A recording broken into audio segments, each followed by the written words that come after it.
So without further ado, I want to turn it back to Rabbi Moshe. And I must say, he must have done a phenomenal editing job because he did first propose this as a whole weekend event. So I think the interesting thing will be not all that's included tonight, but what wasn't included when we come to the end of it. So back to you, Reb Moshe. All right, thank you, Chip.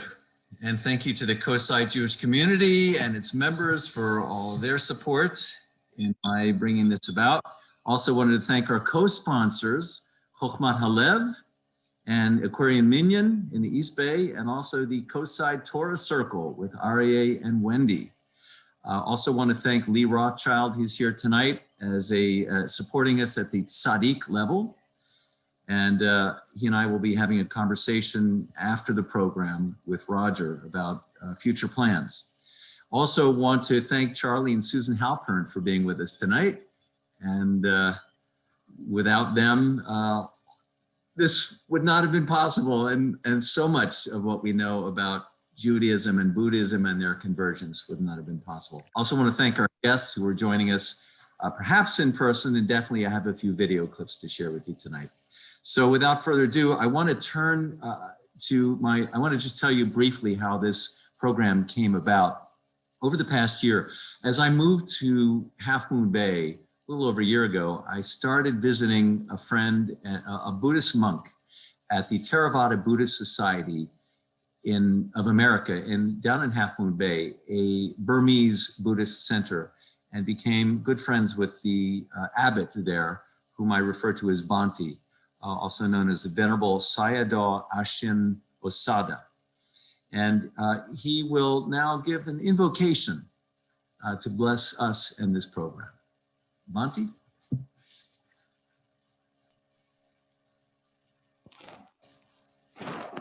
Make sure you unmute yourself. Okay, can you hear me now? Yes. Oh, okay. Okay, so good evening, everyone. My name is Bhante Osada, and the second abbot of the Buddhist, Hamabwe Buddhist Monastery. And I feel deeply honored to have been invited to this wonderful event. I'm amazed, so many people attended this, this event. And so many people are interested in, the Buddhism and Judaism, so compared to these religions. So, and you have maybe many agendas and also many speakers. I just want to chant some blessing verses for all of you. So, and the first one is in the Pali and the Theravada Buddhism. I use Pali language to learn the sacred text. I will recite the first Pali and then English translation for all of you. Before I start my chanting, let me ring the bell.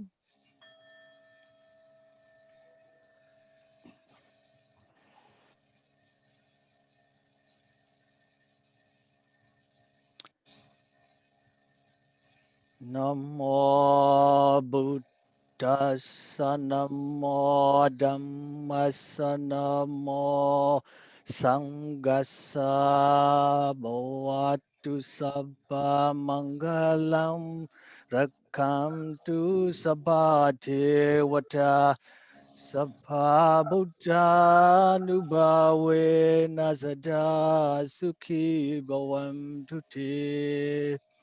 Bhavatu Sabha Mangalam, Rakhamtu Sabha Devata, Sabbatam Manubhavena Sada Sukhi Bhavantu Te.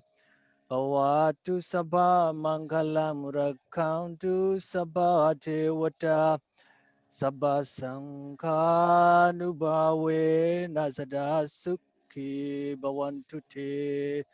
Sapitiyo Vivajam Duso Korogo Vinasatu Mate Bawam Tvam Taraya Sukhi Diga Yuko Bawa Dukkha mochantu roga mochantu Paya mochantu soka mochantu sukhi hotu. May all blessings be to you. May all deities protect you. By the power of all the Buddhas, may happiness ever be yours. May all blessings be to you. May all deities protect you. By the power of all the Dhammas, may happiness ever be yours. May all blessings be to you. May all deities protect you. By the power of all the noble Sanghas, may happiness ever be yours. May all calamities avoid you. May sorrow and disease be destroyed. May there be no dangers to you. May you have a happy and long life. May no harm come to you. May no difficulties come to you. May no problems come to you. May you always meet with the success. May you be well, happy, and peaceful.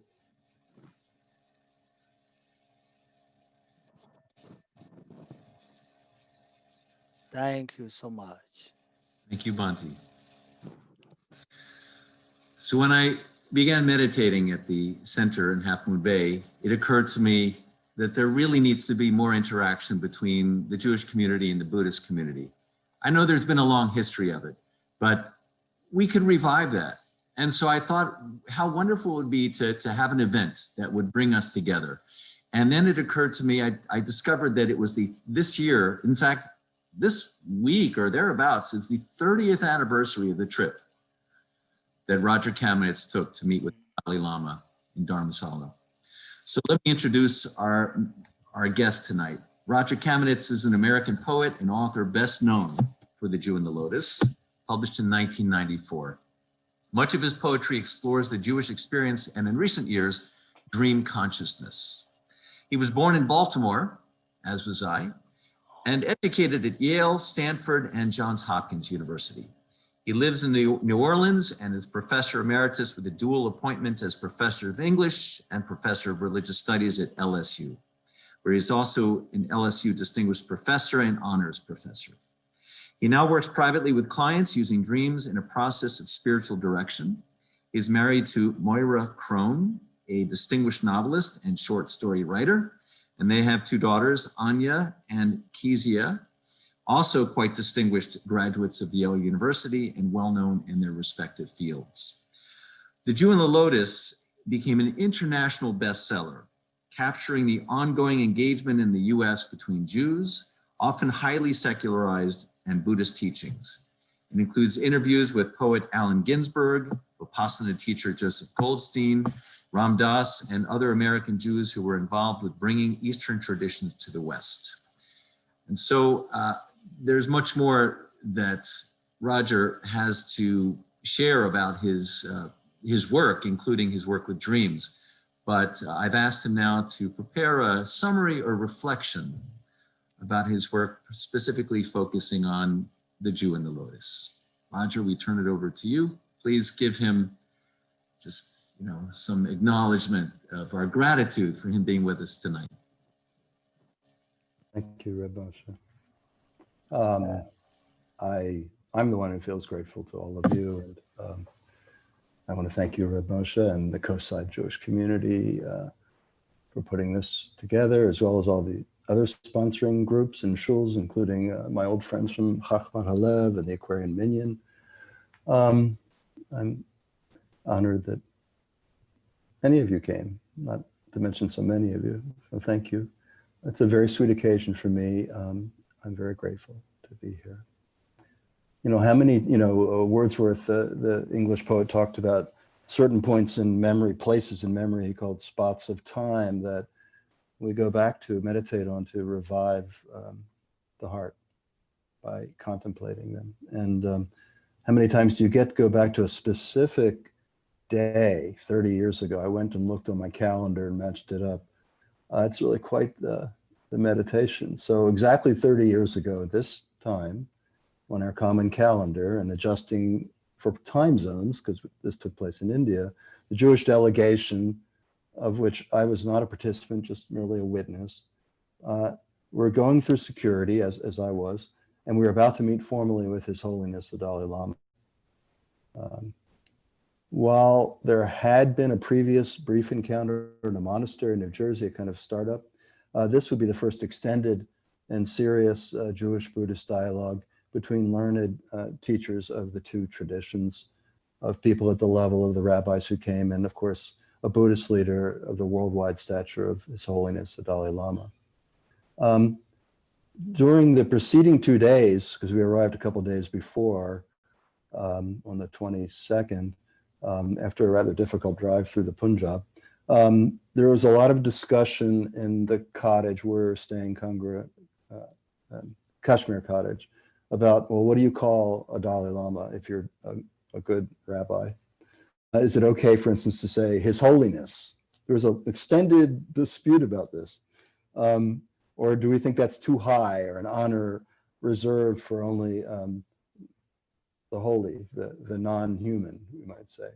But in the end, when we finally came into the room, everyone forgot all about that, because His Holiness, well, as the Baal Shem Tov said, a holy person is a person who makes you feel holy. And that's what the Dalai Lama was then and is for so many of us around the world. So I want to acknowledge, before I begin, all the people who were there and thank each of them.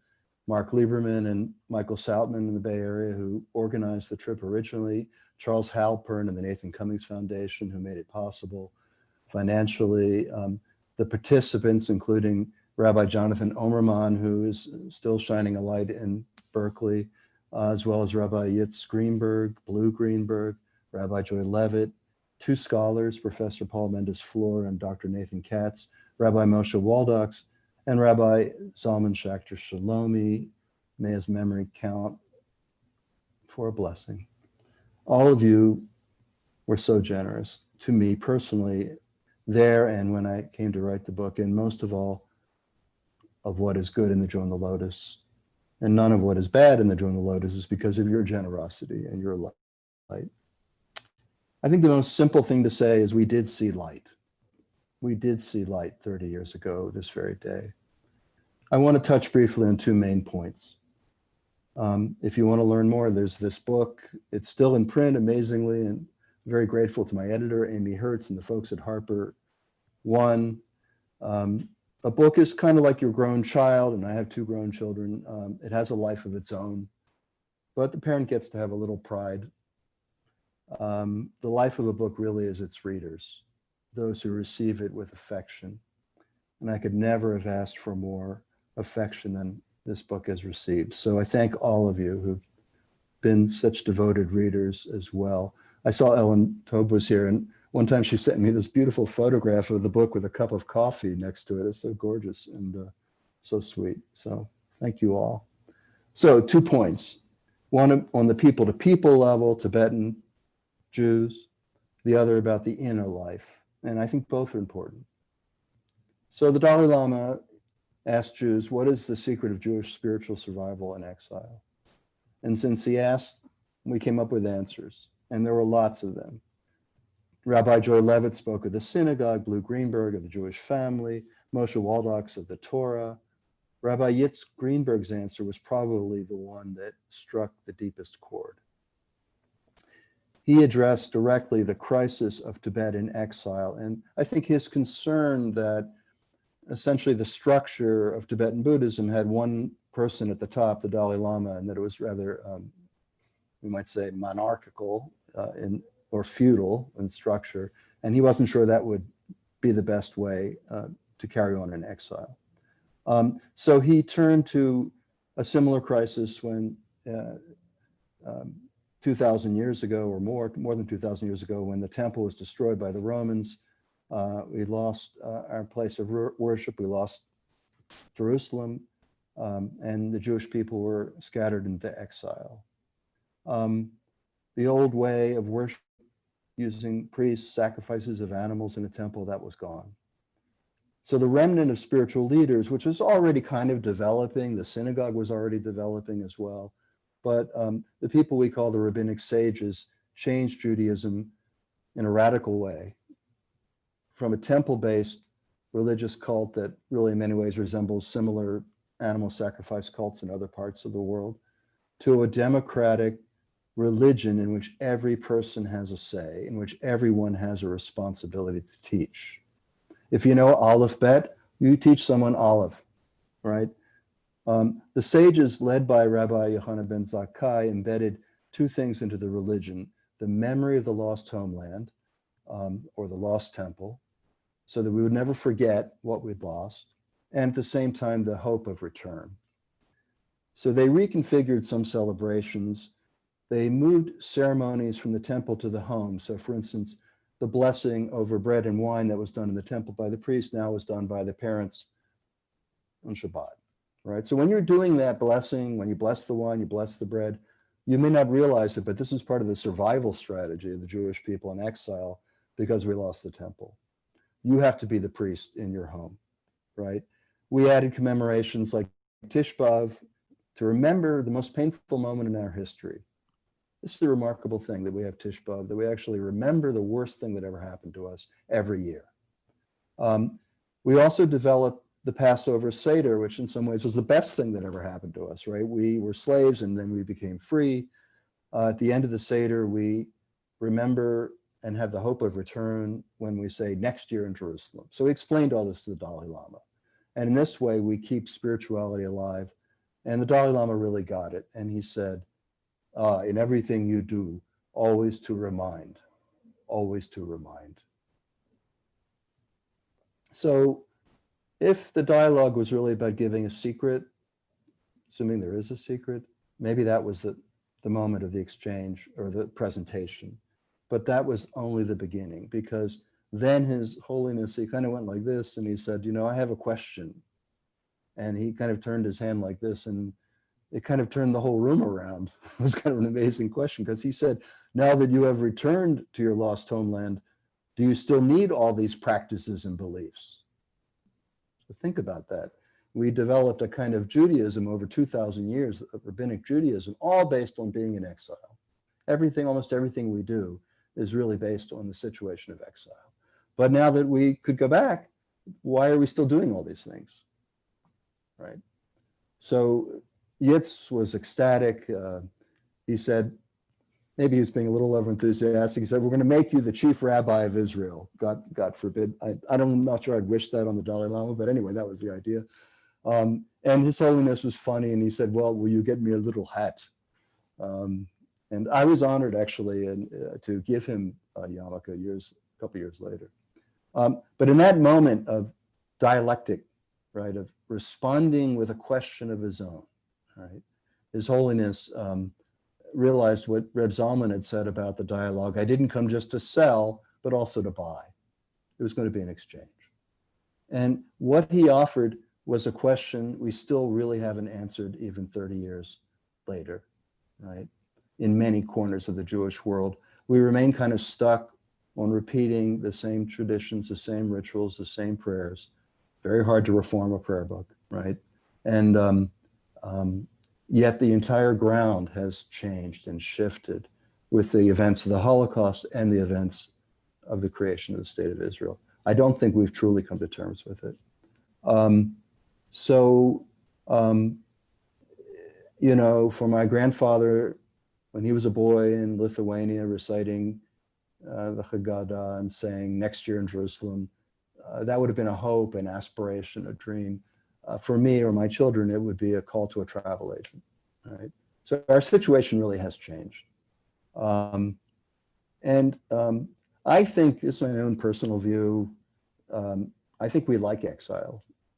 I think exile is our modernity, it's our outsider style as Jews, it's our humor, it's our irony, it's our peoplehood as Jews. Really, we're exile people. And I think we, in a certain way, we like that position.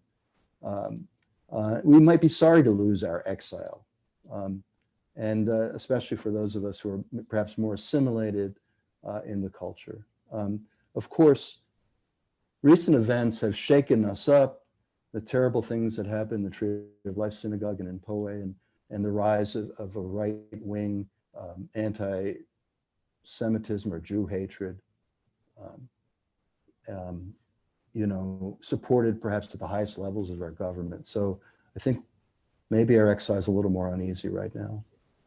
All right, I digress. Okay, the second main point was the encounter with my teacher, Reb Zalman. You can sort of see him behind me, I think. The other guy is Richard Gere. That was our day. We went to the Dalai Lama's temple.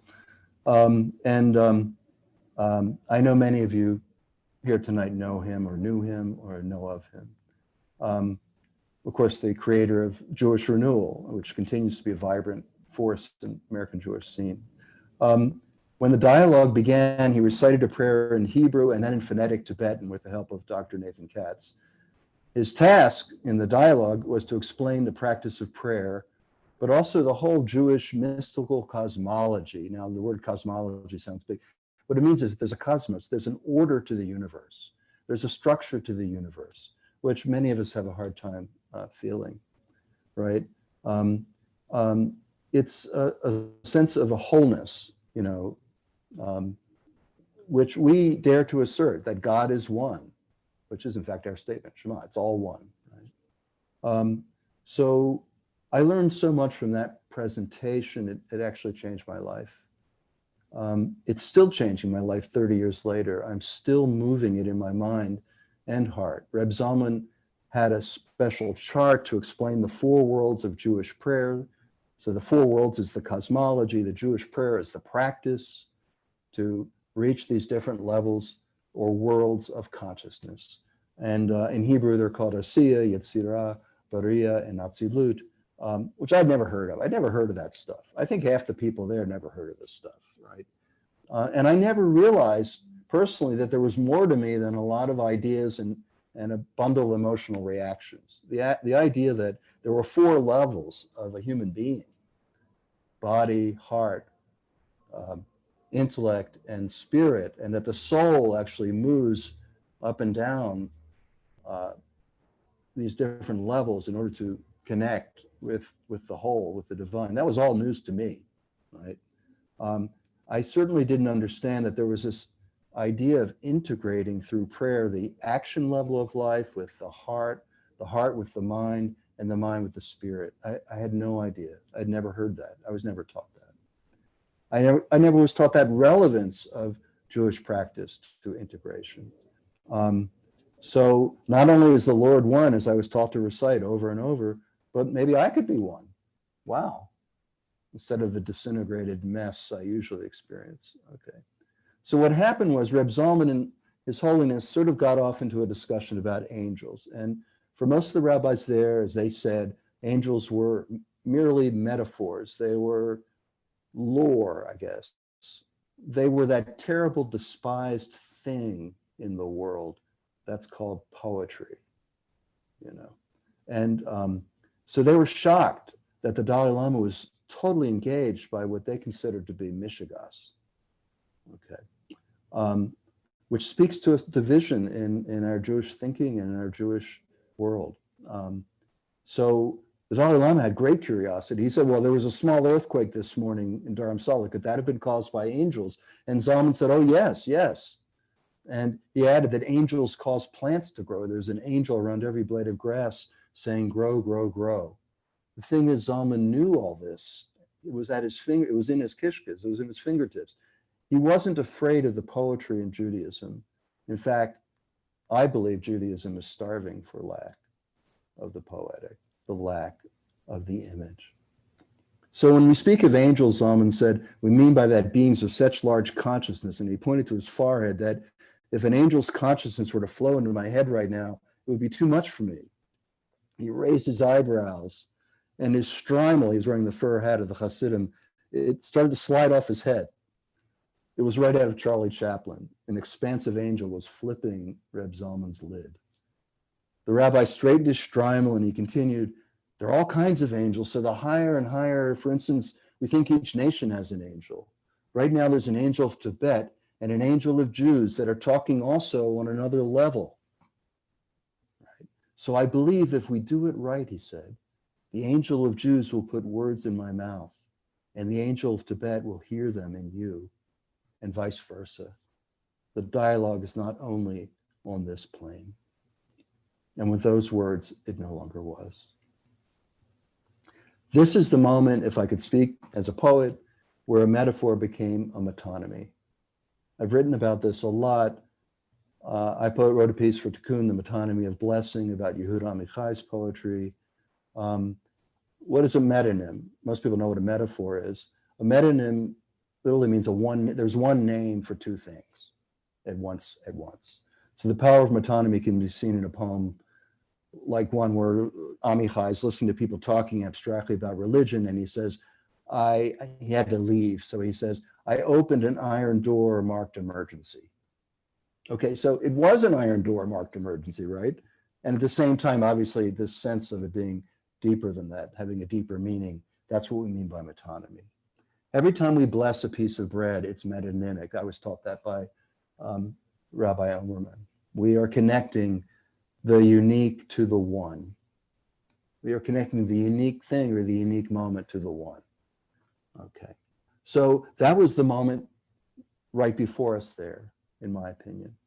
And the gesture Zalman was making, and not just talking about Jewish lore as a nice, cool stuff to talk about, but as bringing it into the moment, making it real, that this very dialogue was about the angels. That was when you have this so deep in you that it comes right out in the moment. That was beautiful, right? And I felt it. I still feel it. It's still reverberating, right? It's why I wrote the book. It's how I wrote the book, trying to just capture a little bit of this light that I felt in that unique moment. Now, you all couldn't be there, although I think Charlie was there, but I was there and we were there. And I felt if I could convey just a fraction of that light in words, you could get some of it too.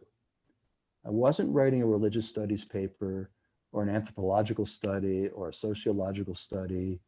I was writing as a poet who felt this moment contained all the rest.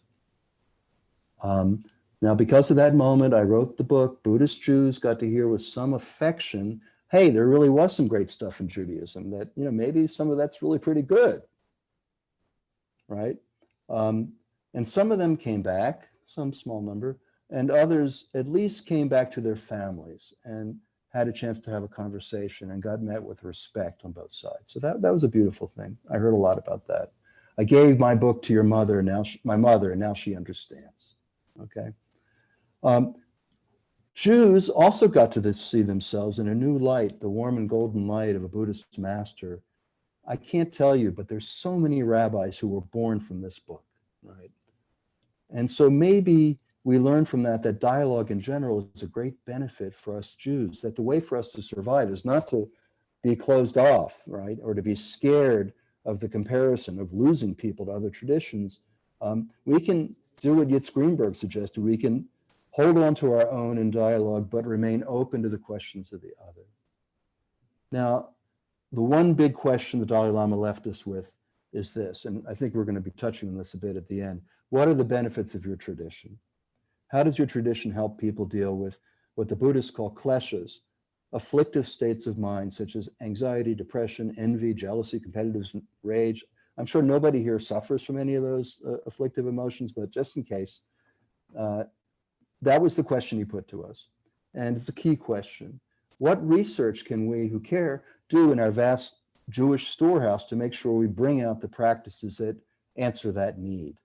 Because if our tradition is not beneficial, people will not stay with it. That was the Dalai Lama's warning. He felt it for his own tradition as well. I know that everyone here may have your own answers to his question about what are the benefits of being a Jew, of practicing Judaism. I look forward to hearing yours. For myself, I found answers in a practice of contemplation of feelings and images and dreams. And by learning to be more sensitive to that, I read our own tradition, perhaps with a little bit more depth. Okay, so I'm going to stop here and leave room because there's too much to say and there's others who have much to say. But I just want to thank you again. I appreciate all of you. I feel so grateful. I was there then, 30 years ago, still here now. I feel so lucky. I want to bless you all. I want to bless the angels who are here with us. As the real President Lincoln said, the better angels of our nature, they're here with us tonight, and I hope they will be with us over the next 10 days. Okay. Thank you, Roger. Beautiful words. Wow, really meaningful on this occasion. If anyone has questions, you can feel free to type them into the chat box. I'll be harvesting them, and if we have some time towards the end, we'll be able to ask at least a few. Now, I should mention that 5 years ago, there was an event similar to this in Philadelphia when you were together with Jay Michelson. You had been invited. There was an occasion when the Dalai Lama was given an award. And so there was a whole week of events that were scheduled there, including the fact that the city had proclaimed a day of kindness in his honor. Some said that it was Philly's only day of kindness. But when the National Museum of American Jewish History thought about what kind of event they could plan for that week, they immediately chose to invite you, Roger. And when they asked you, who would you want to be in conversation with, you immediately said Jay Michelson. So you'll see in the chat box a little bit of information about Jay Michelson, his bio. He does work at the intersection of politics and spirituality. He's a columnist for the Daily Beast and a frequent commentator on MSNBC and NPR. He's a teacher and editor at 10% Happier, a leading meditation platform, as well as the author of 6 books on contemplative practice and other subjects as well. He was a professional LGBT activist for 10 years. He holds a PhD in religion from the Hebrew University, a JD from Yale Law School, and he's a non-denominational rabbinic rabbi and is an affiliated assistant professor at Chicago Theological Seminary. So I wanted to share a couple of minutes, just a clip from that conversation you had with him there in Philadelphia. Let me see if I can share this. So please welcome Jay Michelson and Roger Kamenetz.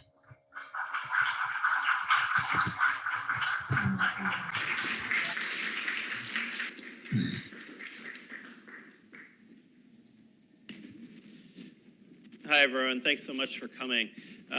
Like I think many of you, this is kind of a little fanboy moment for me. I feel like one of those, young filmmakers who gets to interview Martin Scorsese or something. Not that we're that far apart in age years, but just in impact. I was one of many American Jews whose life was impacted by The Jew in the Lotus.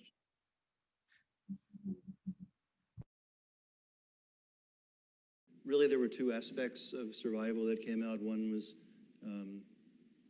advice we were giving him, and then at the end of the event, it all turned around. Actually, the next day, advice that he gave us. And I kind of think we got the better of the deal in many, many ways. That the kind of advice he offered us then, it still resonates today. Was there one piece of that still, one little morsel of his advice you want to share? Sure. So one of the questions was basically the sense, the phrase Jews, the ever-dying people, right? That Jews we carry with us a sense that this is a catastrophic moment, there's another catastrophic moment, another one, and we've been in that phase forever, but it always feels like we're on the precipice of destruction and we won't survive, yet we keep surviving. So at that time, the question, especially having met so many remarkably developed spiritual leaders who were born in Jewish bodies, but who were now committed Buddhists. So the question that arose was, how do we keep these people in the fold? Right. Mm. And the Dalai Lama said, you have to do, I love what he said, you have to find out what benefits people in your tradition and teach that to people. It's a very down-to-earth answer. If you figure out what benefits people, then they won't leave. It's a very pragmatic approach, but it's really important. My dad, I remember at the time, he's gone now, but he said, "No, we'll stay out of guilt."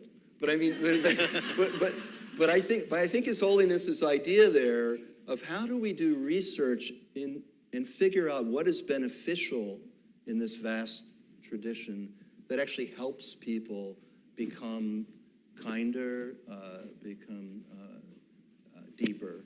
These are the kinds of, that's the advice you gave.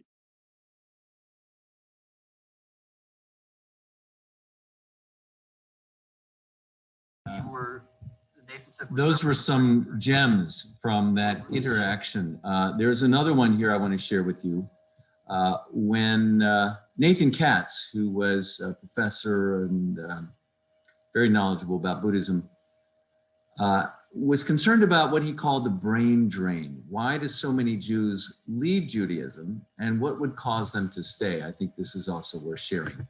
Give me a moment to find the share screen. Here we go, and I'll hit play. Give me a second.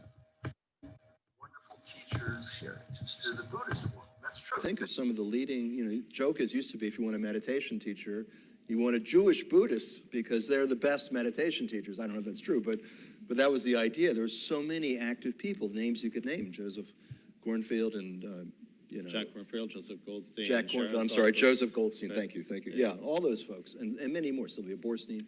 So Nathan came with a real sense of angst, a bellyache, Reb Zalman called it, why are we losing these people? What can we do to keep them? Essentially, the Dalai Lama says, I always tell them to go back to their own tradition. But essentially after that, he said, but if they come back to me now, they're fair game. So, and that's where he got to the idea that if people aren't getting something from their birth religion or their birth tradition, and yet you say, no, you have to stay with it anyway, that's just, in our time, that's not going to work anymore. And I think that's true. Well, two things related that are difficult. So Roger, what'd you think about those clips? Any comments, anything else, any reflections that you might? I love the suit. I thought it was a nice looking tie too. I was surprised. It was very generous of Jay to be there. He actually gave up a ticket for Hamilton to do that. So that really was, I didn't even know what that meant back then, but that was really amazing. It just reiterates in perhaps slightly different language the same thoughts I was closing with here. But so the angst, I think the idea of, we're losing people, I think Rabbi Joy Levitt, who really is a very funny person, said, look, the problem isn't that we're losing Jews to Buddhism or to Eastern religions. I mean, we lose some. The real problem, the deeper, bigger problem is we lose Jews to nothing. Just to nothing. Just to, I'm just a person, we're become like, our connection to our Jewishness becomes very attenuated, kind of like, marching in the St. Patrick's Day parade is your connection to being Irish, but without any other deeper cultural meaning or religious meaning. So I think Joy kind of hit the nail on the head, really. I think the Jews who care, I think the bellyache, as Zalman put it, was that, there are very few people who want to take on the task you've taken on, Reb Moshe, of spiritual leadership, of really, that's a hard job. God bless you, right? It's not an easy job. And who wants to take that on? And so those who have the feeling for it and care for it, they're the people who often might get interested in other traditions and kind of, they no longer are addressing Jews directly. That was the bellyache. Now, I was thinking about why it is that Jews leave Judaism. I think a lot of it has to do with the framework that we've inherited, specifically the notion of a theistic God. So one of our other guests tonight is Rabbi Ira Stone, who is a conservative rabbi, now Rabbi Emeritus. And he has a few words to share about that. By the way, he's also one of the leaders in the current Musar movement that he's written about in his books, Seeking the Path of Life and also a more recent book, In Search of the Holy Life. You'll see information about him in the chat box. He now leads he's the Rosh Yeshiva of the Contemporary Musar, Center for Contemporary Musar. Here's what he had to say about why Jews leave Judaism. I'll share my screen here in just a moment. There we go.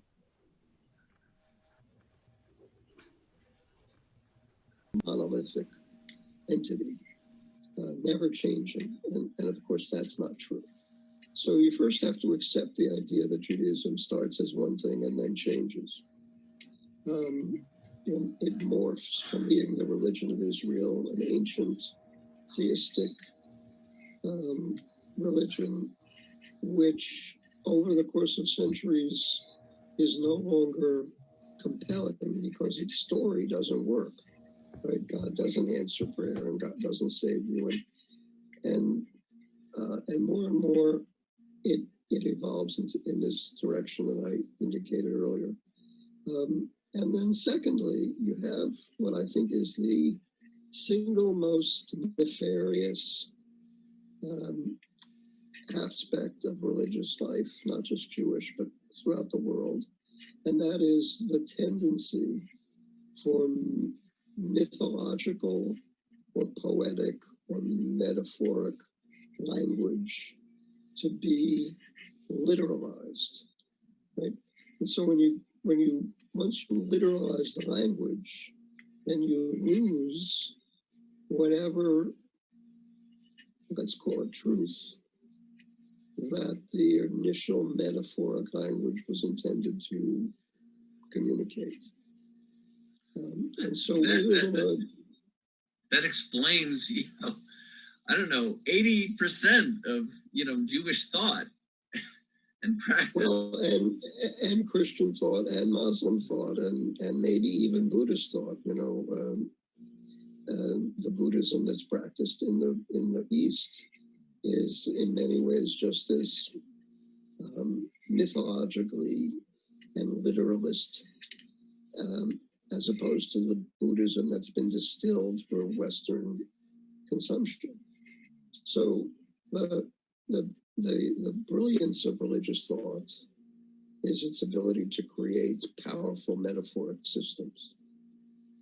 And the bugaboo of religious thought is its power to create brilliant metaphoric systems, which then turn into to being taken literally. Really, all you have to do is read the opening of Maimonides' Guide of the Perplexed, and it's all right there. He just rips apart the literalist reading of the Bible, and in doing so, I would suggest he lays the groundwork for the later mystical traditions. It seems to me what Buddhism did was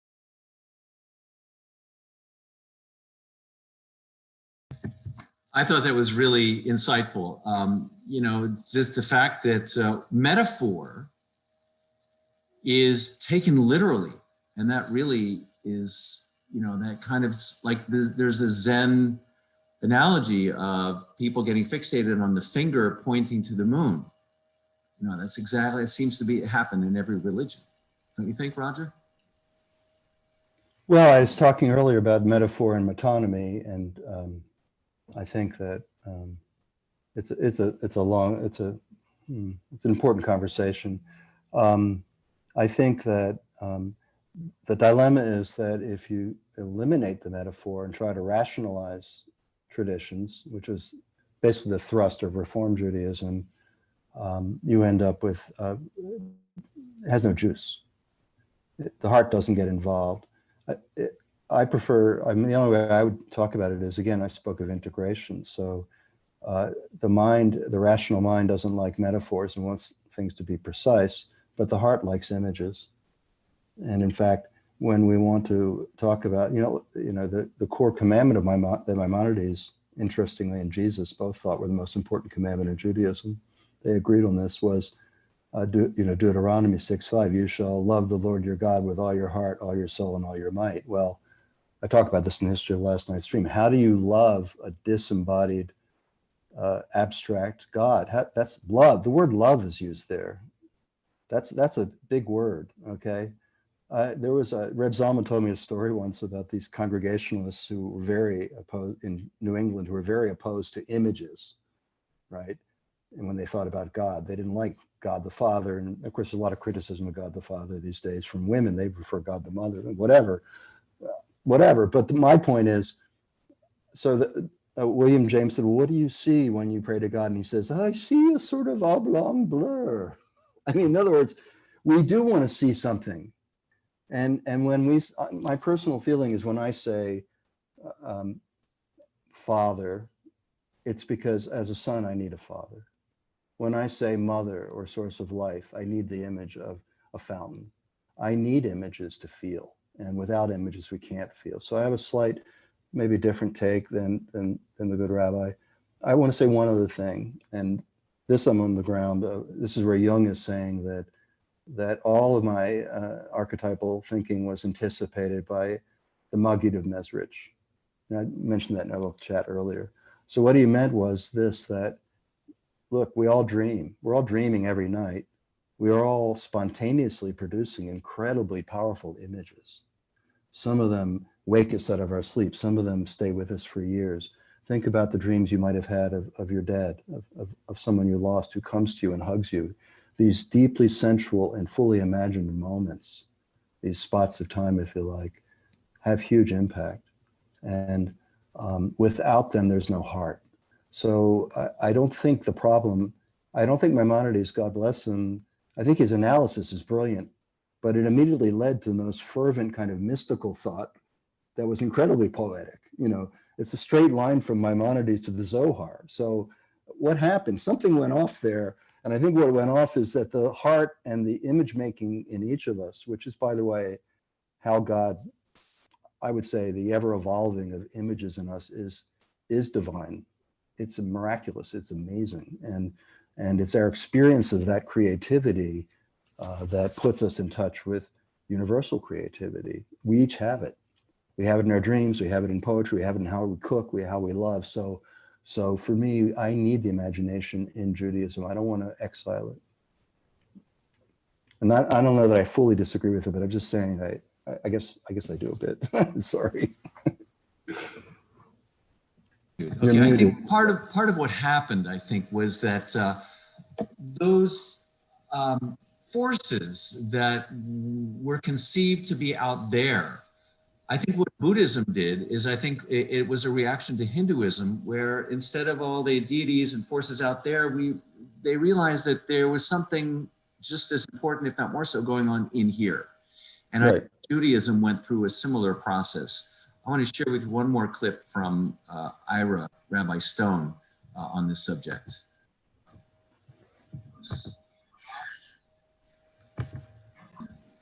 Where everything was seen as being out there. You know, all the gods and goddesses were influencing us, or we were in relationship with entities that were out there. Whereas Buddhism changed the perspective to see that what was going on was in here, that there was, you know, that there were psychological processes like our attachment to things, to outcomes that could change us in a fundamental way. Right, and I think in some ways Judaism mirrors that process, but in Judaism, I would say that the catalyst is often tragedy. The inability of the simplistic, literalist, theistic God to answer, if you will, the needs of people who are oppressed and uprooted, who don't see the efficacy of that spiritual, that theistic God. And so what you get in Judaism, I think, particularly by the Middle Ages, is an internalization of that process by which the human being becomes the central actor in the cosmic drama. And how human beings treat one another becomes the definition of whether or not the cosmos can be fixed, tikkun, right? And only by virtue of perfecting, if you will, one's character traits can one influence the cosmos in such a way as to draw down its storehouse of infinite blessing. Well, I mean, I think Musar is born out of Kabbalah. Right?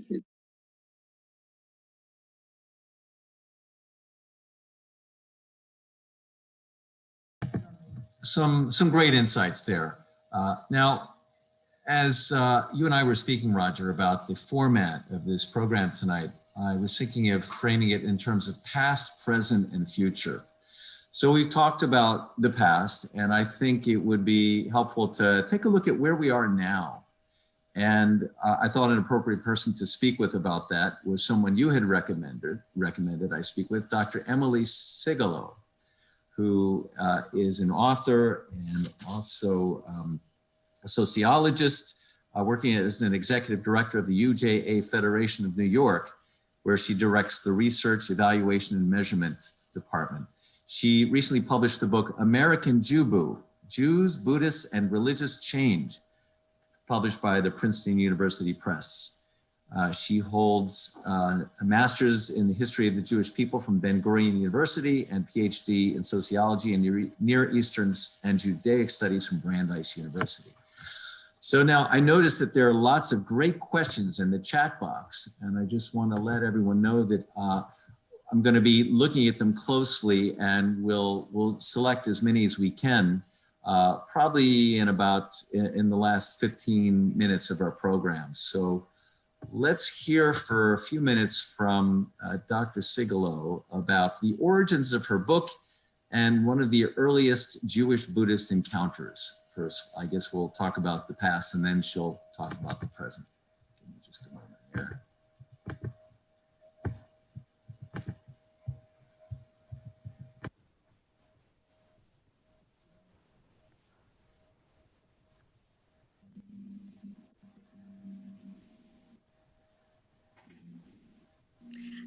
So the book, American Jew, was originally my dissertation, or an earlier version of the book was my dissertation. And how did I come upon my dissertation topic? I think a lot of doctoral students have different trajectories that led them to their topic, but in mine was just good luck. My doctoral advisor at the time at Brandeis had written her first book. Her name is Wendy Cadge, and she had written her first book about the comparative ethnography of 2 Thai Buddhist centers in the United States. And one of her findings was that in the Thai Buddhist center, or in one of the Buddhist centers that served the Cambridge Insight Meditation Center, that served largely a white audience, that there was a disproportionate number of Jewish practitioners there. I think she estimated at the time about a third of the people who she just kind of randomly selected to interview for her book project were of Jewish background. And this was a surprise to her. And she was kind of like, why? I went looking for Buddhists and I found a lot of Jews. Like, well, what was going on? So the summer after my first semester in graduate school, I started in the winter. She and I were talking, and she had some funding that was available to kind of do some exploratory research about basically about why there were so many Jews who seemed to be interested in Buddhism. And I knew nothing about it at the time, but it just sounded interesting. And I said, wow, I'd love to do that summer research project for you. So I spent the summer of 2009 and poking around a bunch of different Buddhist centers and Jewish meditation centers in the Boston area. I just went and I sat and just sat in the centers and did various different meditation practices, and we kind of talked to people who were, before the class or after the class, and just a little bit just to hear about who they were and where they came from, what their paths have been. And at the end of that summer, I was pretty convinced that this was a really great project, and this is going to be a really interesting story. And I feel like even back then, I could see how this was going to be a good book. And so I Right. came back to her after that summer and I said, this is what I found. This is why this is so interesting. And I want to pursue this further.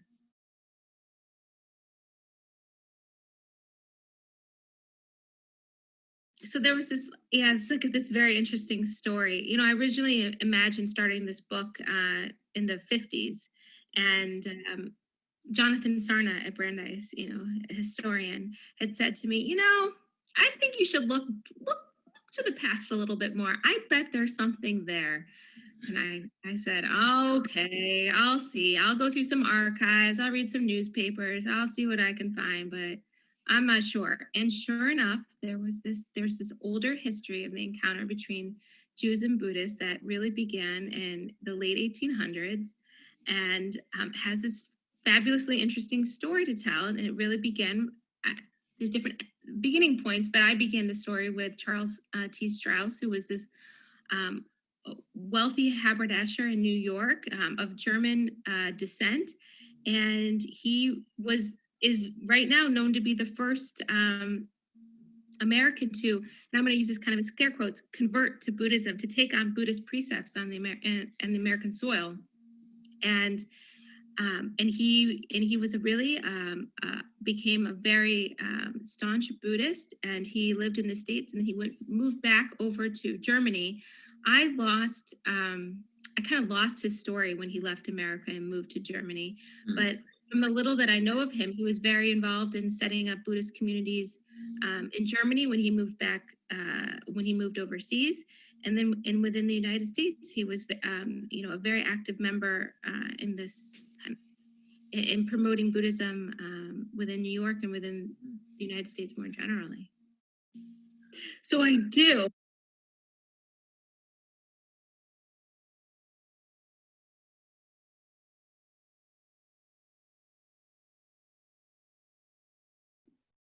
I see I'm on mute. Okay, so she was fun to talk to. She did give me a history of how the trip came about and how Jewish meditation as a movement really came about. And she said it had much to do with Charlie and Charlie Halpern and his work with the Cummings Foundation.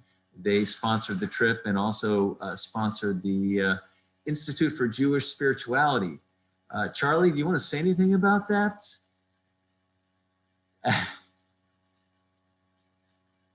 Make sure you unmute yourself. Thank you. Can you hear me now? Yes. Thank you for the invitation. There are a couple of things I'd like to say. First, I think this is a wonderful program, and I'm really grateful to you for pulling it together. And Roger, it's just a pleasure to see you again and to hear your reflections after 30 years. It was a remarkable time for me too, and you really brought it to life. There are a couple of things that I think are relevant in pulling back that ancient period to our present situation now. And one of the striking things I realized is when I recognized that 30 years has come about, has passed, that this event took place shortly after I arrived at the Nathan Cummings Foundation as its first president. So here I had come into this. I had never been a foundation person before. I had been a recipient of foundation money, but never been in a position to give it away. And I was organizing with this diverse Jewish family, the Cummings family, formerly Kaminsky, and formerly very poor and now very wealthy. And they were trying to figure out how to put a foundation together. And they hired me, who had never worked in a foundation before, to help them with that process. One of the early decisions we had to make was who was going to head our Jewish life program. They had decided they wanted to do a Jewish life program, that they didn't know what it would be. And they were people of very diverse Judaisms, ranging from some people who had had deep Orthodox exposure, lots of highly assimilated people, some people who were really New Age spiritualists who had some Jewish grounding, but their real spiritual life was elsewhere. So it was a very polyglot group of Jews. And I myself was someone who had a kind of Jewish, secular, rational background. And so we could all work this out together. One of the early grant proposals we received was from a friend of Roger's who was a serious Buddhist named Mark Lieberman. And he wrote us a letter saying that he would like to pull together a gathering of Jewish spiritual leaders and scholars with His Holiness the Dalai Lama. He was, I'll try to cut this short, but this part of it seems interesting because he was a person of Jewish background and really deep Buddhist practice. And he had sent the same letter he sent to our foundation to 40 other Jewish philanthropies, all of course more established than we were because we were completely not established in 1990, just figuring out what we were doing. And all 40 of them had rejected it, usually without even a response. They just put it in the round file. A few of them said, this isn't what we do. But no one expressed any interest. And that in itself, I thought was a really interesting thing as I was trying to figure out what a Jewish program would look like. We had hired a rabbi at that point to head our Jewish Life program named Rachel Cowan, a name probably known to you, Reb Moshe, and probably to some of these other people. She and I sat and looked at this letter and talked about it. And at that point, I had already done a significant amount of meditation practice with Buddhist teachers, including some who've been mentioned, Joseph Goldstein, Sharon Salzberg. So I was kind of available to this. And fortunately, we had the good, things fell together. I won't go into the details, but we managed to pull together this program in Dharamsala. And my wife, Susan, who is sitting here with me, she and I flew over for that program. And this program was back to back with another program in which the Dalai Lama was meeting with a group of American scientists and psychiatrists and neuroscientists.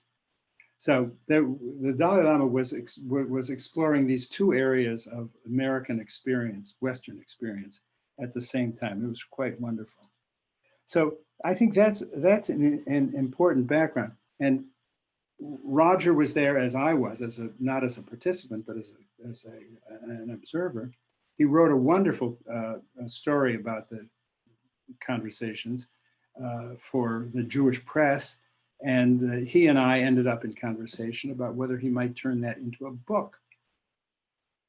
And that became, so we had first funded this conference, and then we funded this book, which became the modern classic that it is today. There was something that you and Roger have, so it's every grant maker's dream, right? To have this kind of thing fall into their laps and, and put out a little money and you end up having an enormous impact through the Jewish community and through other communities, because the book resonates for many people, whatever their religions. The other thing I want to say is in response to this question about how do you show what Judaism, how do you show the ways that Judaism as a religion can be beneficial to the observers? How does this benefit? And as I was just, I'd never heard Roger put that question that way before, but it seemed to me that you could look back at what the Nathan Cummings Foundation has done in the intervening 30 years, and it becomes a kind of an answer to that question. At least it's a starting point for a conversation. First of all, you mentioned the Institute for Jewish Spirituality, which is one of Rachel Cowan's interventions. She first funded it and then became the first director of it. and as probably most of you know, she died recently, and it's a terrible loss, but her contributions have been immense and are continuing to grow after her death. But the Institute for Jewish Spirituality was her creation, our creation at the Nathan Cummings Foundation, which has been carried forward by wonderful leaders and teachers in the intervening period, has brought simply contemplative practice into the synagogue.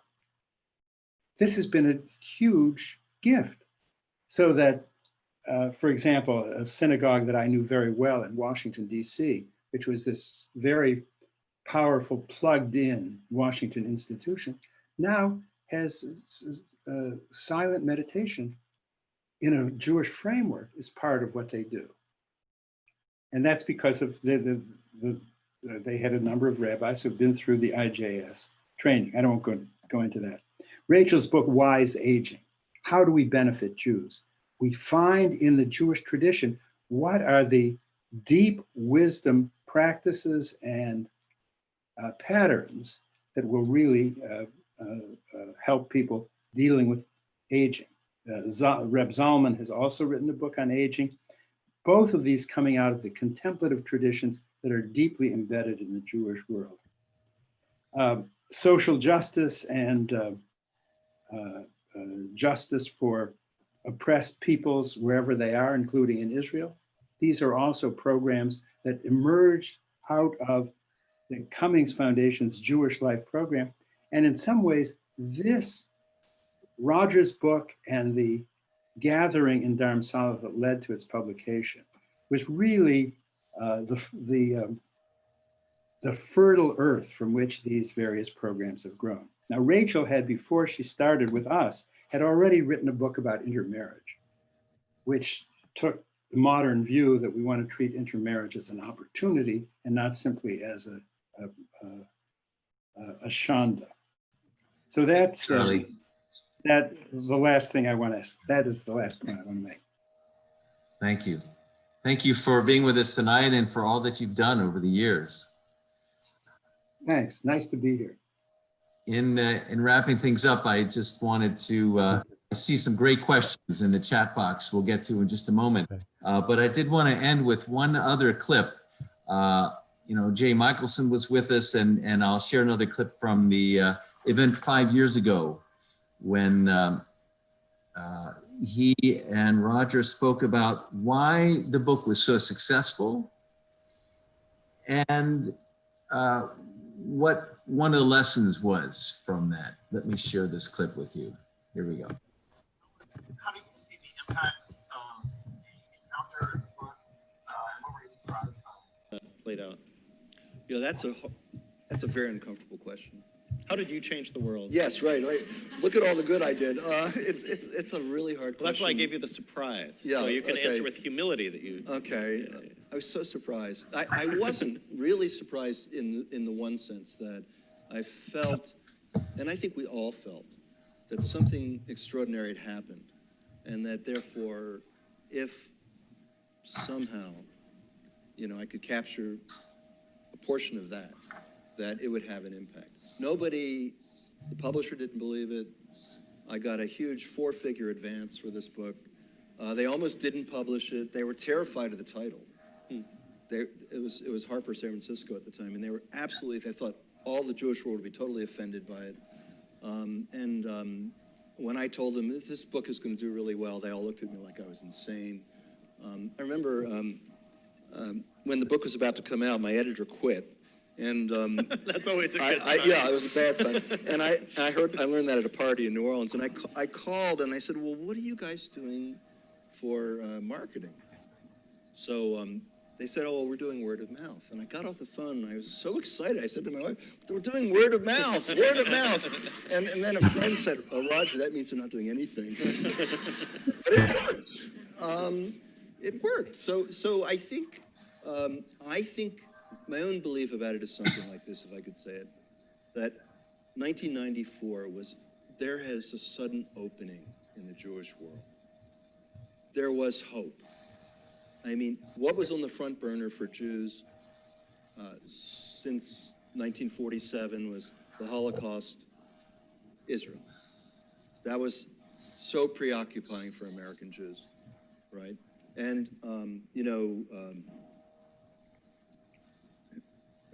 Jacob, the author of Israel in America, the scholar Jacob Neusner, said that Israel, in effect, had become the religion of American Jews. So, but in those years, if you remember, 95, that was Rabin, the handshake on the White House. There was like this sudden sense, wait a minute, what?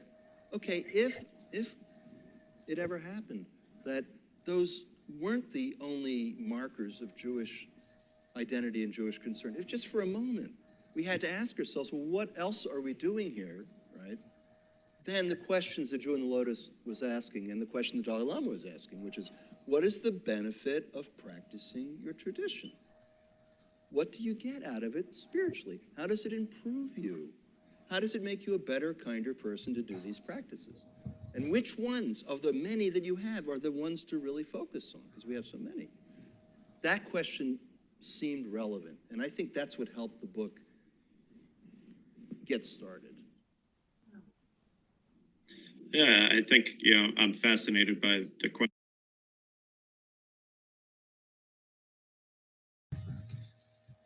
All right. Anyway, some great clips. So I had a few. Could I say, excuse me, Moshe, Oh, could yeah. I say one thing to Charlie? I just want to say this, remind him of something. I wrote the article. There was, similar to Mark's experience with the granting, I had the same experience with writing this article. Nobody was interested. I can name every major Jewish magazine in the country. None of them were interested, including some that should have been. Charlie called me and said, you should write a book proposal. I said, no one's interested.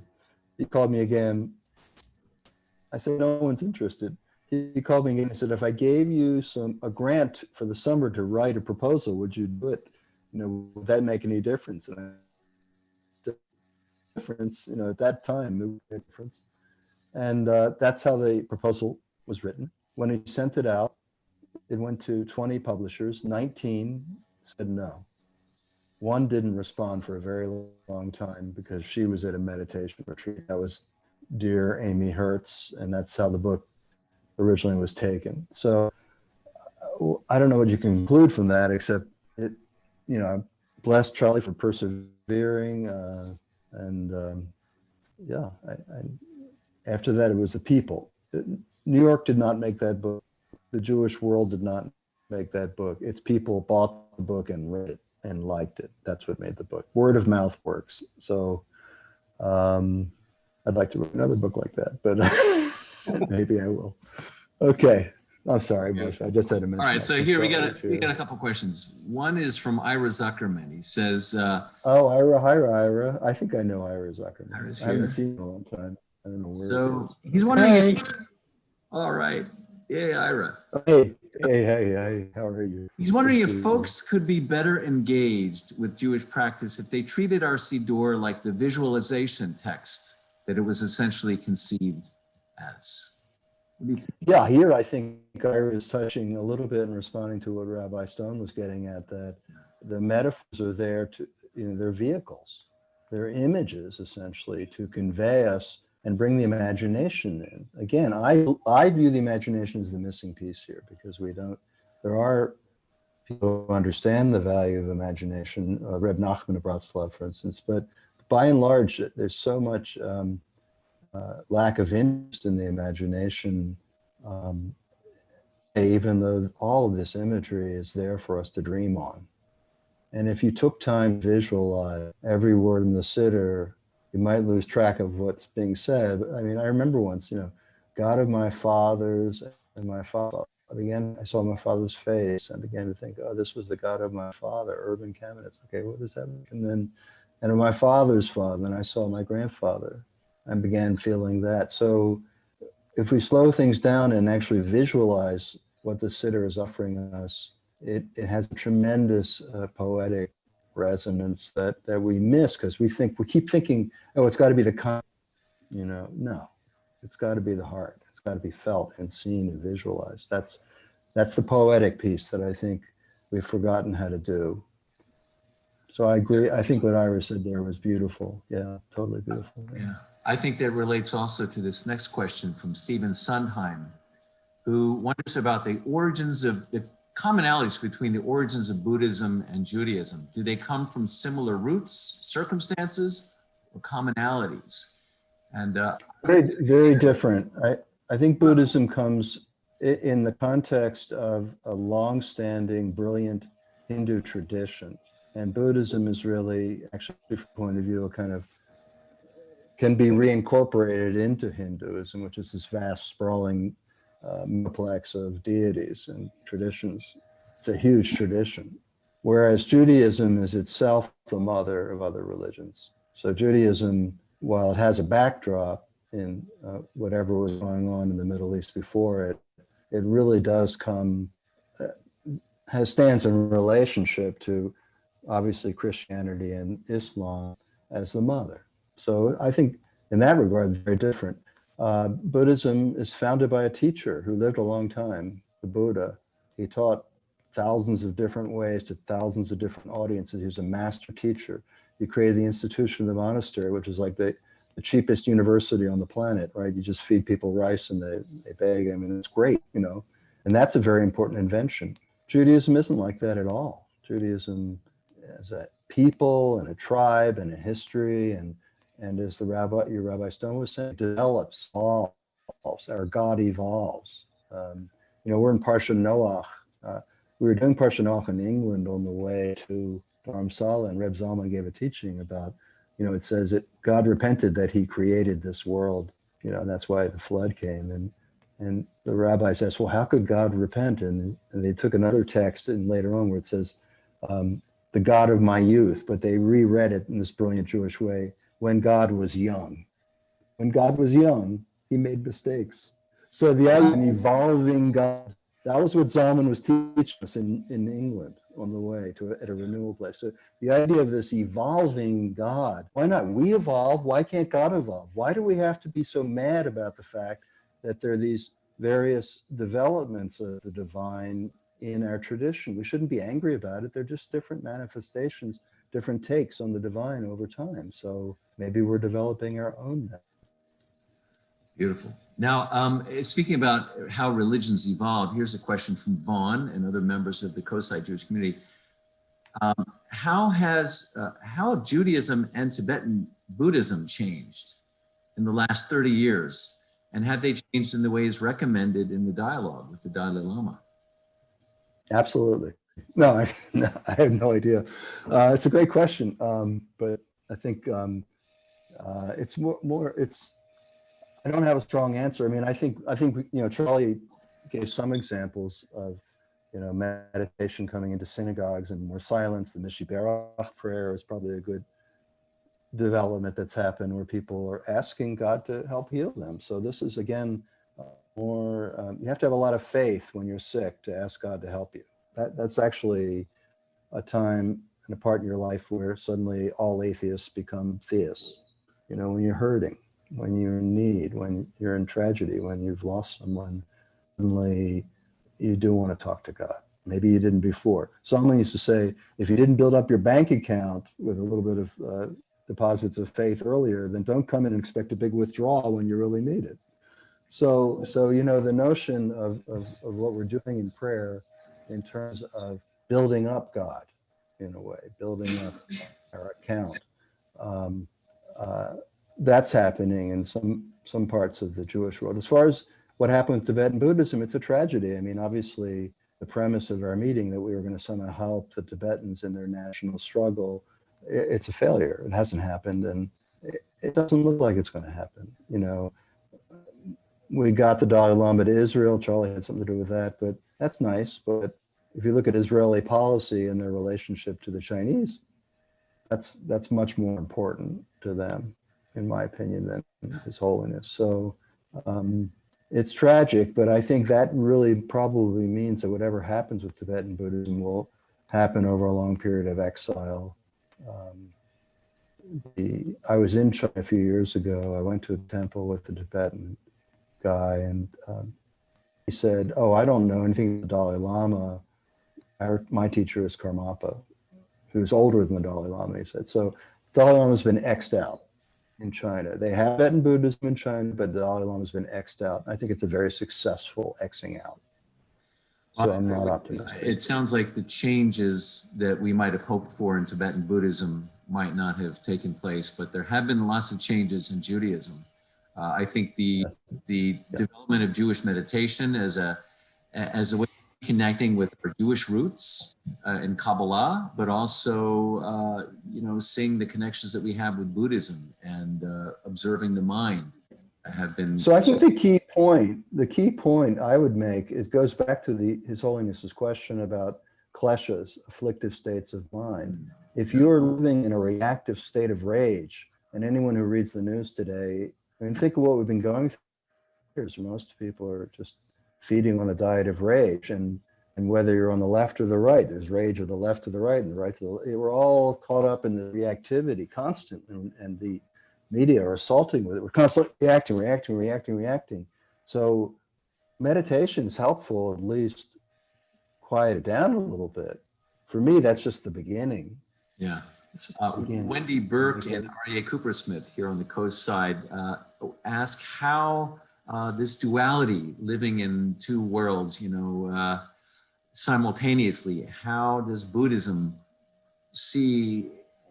make it possible to live in a world of duality and non-duality at the same time? And I think you said it, it's meditation allows us to touch the infinite and live in that timeless space while we're living here on this plane as well. Any further comments about that? Well, I didn't say that. I said that the essential spiritual problem that Jews and Buddhists and all people have in common, that the first step has to be to get out of reactivity or afflictive, what His Holiness called afflictive states of mind. I call it reactivity.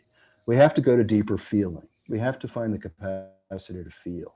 Yeah. We can't feel if we're reacting. Reaction is not a feeling. So if I'm enraged or I'm depressed or I'm neurotic or anxious, I'm not in feeling. I'm in fear or terror of. I'm not in pain. I'm not in my feelings. So step one, we have to get into our feelings, and we have different ways of doing that. But the reason he asked that question is to reorient us to what in Judaism takes us to those places. I mean, it could be prayer, it could be silent meditation, it could be what Ira was suggesting, a deeper, more fully felt visualization and contemplation of our imagery.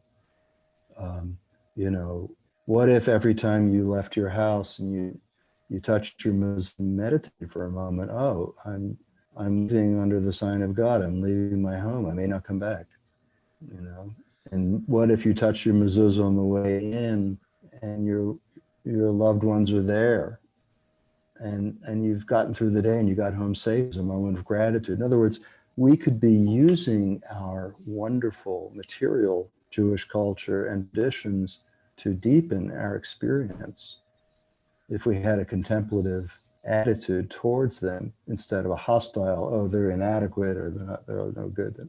We're not even using them.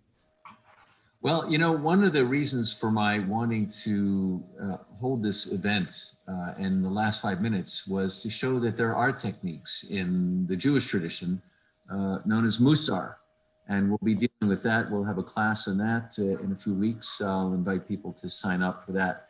But I also wanted to mention that you will be teaching a class for the South Bay Insight Meditation Center coming up on December 15th. And Jill will post a link to that in the chat box. But it's the medicine of dreams, healing afflictive states of mind. And it's a topic that comes out of the question that the Dalai Lama asked the Jewish group while you were there.